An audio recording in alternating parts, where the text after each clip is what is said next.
Happy morning to all my dear children.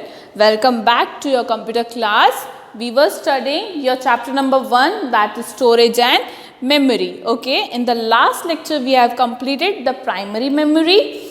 The whole topic was clear to you. Okay, in this we will learn about the secondary memory. Oh, ma'am has not written the date. What is the date today? Yes, it is 24th.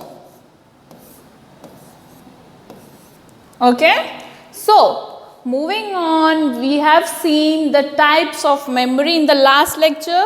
Primary memory known as internal memory, and there were two types of primary memory, that is RAM and ROM. RAM was known as a volatile memory also. Kyun? Because the content which we have written is erased when the computer is turned off, and ROM is known as a non-volatile memory because the content remains same in it as it is. Okay. Now, moving on to the secondary memory, that is the external memory as well.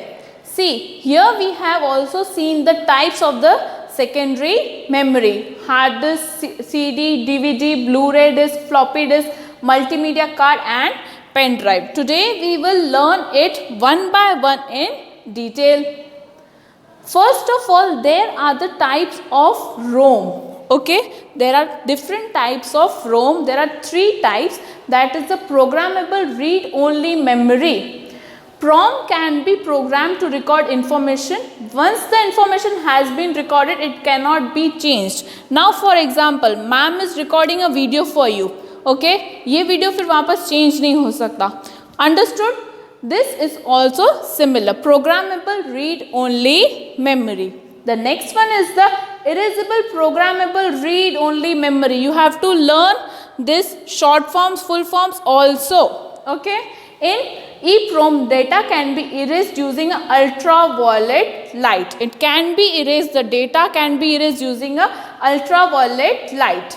You have to learn it because it can come in MCQs or blanks. And the last one is the electrically erasable programmable read-only memory. Why it is written as read-only? Because हम लोग सिर्फ read कर सकते हैं इसमें. We can't write. There can't be any changes in it. Understood?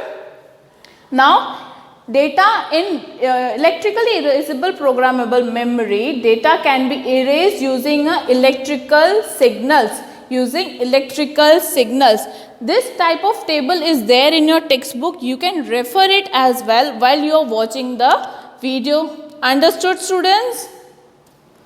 Okay, now moving on to the secondary memory. As I have told you, primary memory is inbuilt memory जो computer के अंदर already रहती है, ठीक है, but उसका storage is not enough for us. So we need a secondary memory. Now what is secondary memory? As we know that primary memory is volatile memory and has limited capacity, it is important to have another form of memory that has large storage capacity and from which data and programs are not lost when the computer is turned off. Such type of memory is called secondary or external memory. जो मैंने अभी आपको explain किया, that primary memory enough नहीं होती है हमारे data और program store करने के लिए, so we need a secondary memory as well.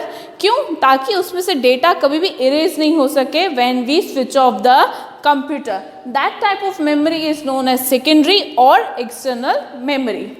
Secondary memory is where programs and data are stored for future referencing. Now, it is a type of memory where we can store the data for future. Means हम लोग उसको future में भी देख सकते हैं because वो erase नहीं होगा. जो भी data उसमें होगा वो erase नहीं होगा, तो हम future में कभी भी उसको refer कर सकते हैं. That's why it is known as a auxiliary memory also. Understood? Secondary memory का another name क्या है? Auxiliary memory. So, students, here is an action time for you. You have to do it in your textbook. Put the following features under the correct columns, that is RAM or ROM. Features are being given to you and in the columns you have to fill that volatile memory, non-volatile memory, read-only memory and read and write memory. You have to fill these features into these boxes. Okay. We will study the types of the or examples of the secondary memory in the next lecture.